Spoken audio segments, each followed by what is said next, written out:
Week 3 of the fantasy baseball season. Here's a few pitchers I would buy and trade for this week. The first pitcher, Joe Ryan of the Minnesota Twins. So far, he's off to a mediocre start in the first 3 starts of the year for Ryan. 14 and a third, 1-1 record, 17 Ks, a 4.40 ERA, 1.26 whip on the season for Joe Ryan. So Ryan, we know, one of the more underrated aces in all the league. I know he's on the Minnesota Twin team that most likely they're not going to go anywhere this season. But this division, it doesn't have great hitting teams. Obviously, I think Detroit, middle of the pack. Kansas City, a right hitting team. Cleveland Guardians as well. They're not really hitting the baseball so far this season. And so far, Joe Ryan, he's had okay starts and one bad start at Kansas City. But like I said, I think his ceiling is higher. And right now, I think fantasy owners could go out there and get him on a little bit of a discount. March 26 of Baltimore, 5 and a third, no decision. A hit, no runs, 2 walks, 7 Ks. April 1st at the Royals, 4 innings, got the loss. 9 hits, 5 runs, 3 Ks in that one. And April 6th, a mediocre outing versus Detroit. 5 innings in that one. He did get the win though. 3 hits, 2 runs, 3 walks, 7 Ks. So we know he has good K stuff. Joe Ryan, early in the season, he does have 17 strikeouts in the first 3 starts of the year. And like I said, he does pitch in a division where a lot of offenses aren't really good in the AL Central. But this Minnesota Twin team, obviously, I don't think is going to be very good. So right now, well, his numbers are middle of the pack. And even on a bad Twin team, we saw last season he went out there and had a good year. And he's going to get a lot of strikeouts as well, is Joe Ryan. So, well, his numbers aren't great in the early going. He's definitely a pitcher I would buy this week. And like I said, you could get him definitely on a little bit of a discount.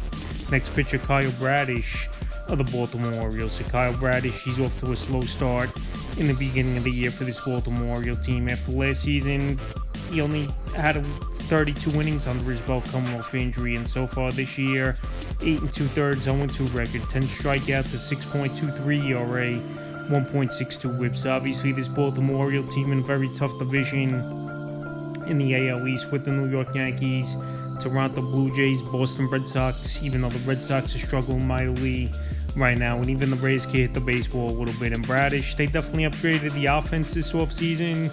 Is Baltimore adding Pete Alonso, adding Taylor Ward to the mix of things, obviously. But the first 2 outings for him, even though he does pitch tomorrow at the White Sox, which obviously is a very favorable matchup. March 28th versus the Twins, 4 2/3. Got the loss. That one, 2 hits, 2 runs, 3 walks, 4 Ks. And April 3rd at the Pirates, 4 innings, got the loss.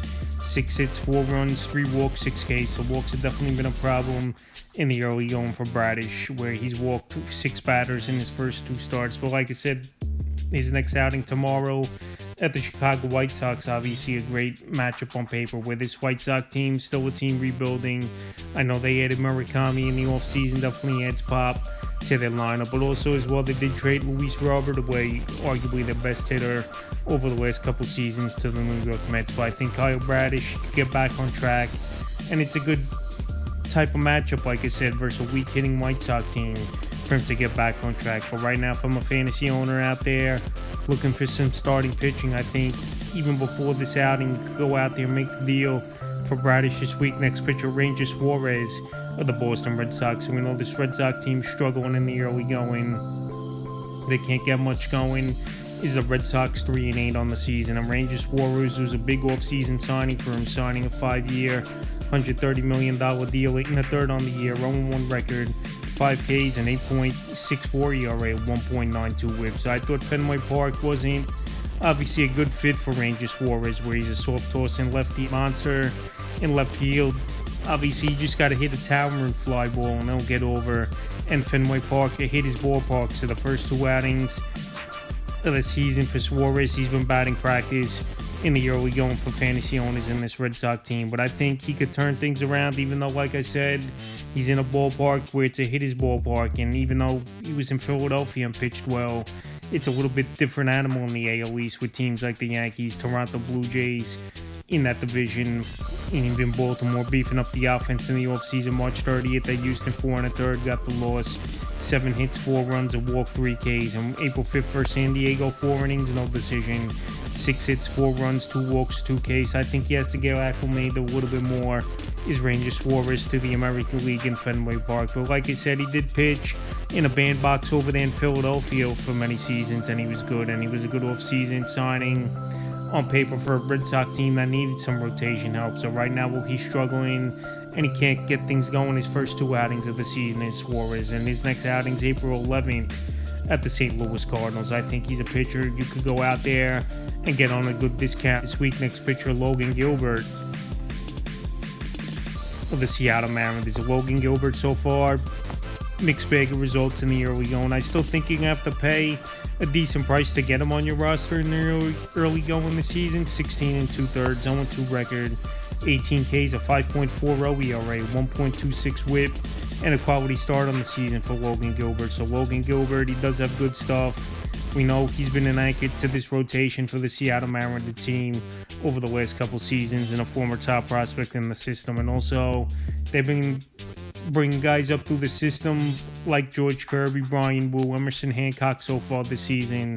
And these guys have really pitched well, and arguably they've had the best rotation in the league the last few seasons. So the first 3 outings of the year for Gilbert, mixed bag of results. March 26th versus Cleveland, 5 1/3, 5 hits, 3 runs, 7 Ks. March 31st versus the Yankees, 5 1/3, got the loss, 7 hits, 5 runs, 3 walks, 6 Ks. And April 6th at Texas, 6 innings, got the loss, 6 hits, 2 runs, 5 Ks, of quality starts. His best outing here was the April 6th one at the Rangers. Coming off that is Logan Gilbert. And the thing is, he's going to go deep into games.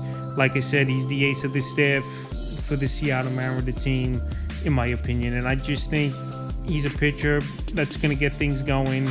He's going to start hitting his stride more. He's coming off a good start.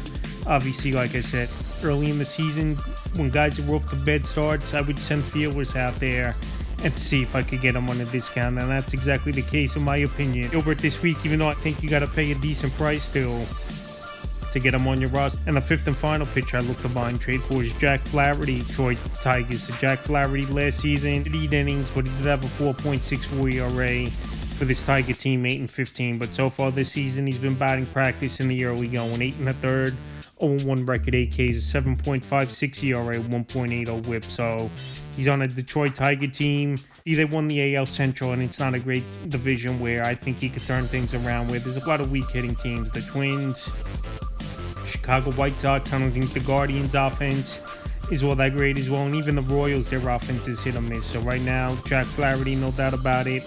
First couple starts of the season, he hasn't looked good at all. His next outing is April 9th at the mentioned Twins, where I think their offense isn't great. And that's where Flaherty could turn things around, and he's even been dropped in 10% of fantasy leagues. So you really could get him on a discount this week. March 28th at San Diego, 4 1/3, got the loss. 4 hits, 2 runs, 4 walks, 2 Ks. And April 4th versus the Cardinals, one of his former teams, 4 innings, no decision, 3 hits, 5 runs, 4 walks, 6 Ks. So the walks have done him in his first 2 outings of the season, where he's got 8 walks in 2 outings. But I think he can get things right at Minnesota. And obviously this time of year, the weather's brutal out there. And obviously it's an advantage to a pitcher. So while Flaherty's struggling, and we know he's going to eat innings, we know he has ace caliber stuff at times, even though he's in the back end of his career a little bit as Jack Flaherty. He's definitely a pitcher I would go out there and try to get on a discount this week, where you don't really have to give up much, maybe a closer or back bench piece. So that's a few pitchers I look to buy and trade for week 3 of the fantasy baseball season.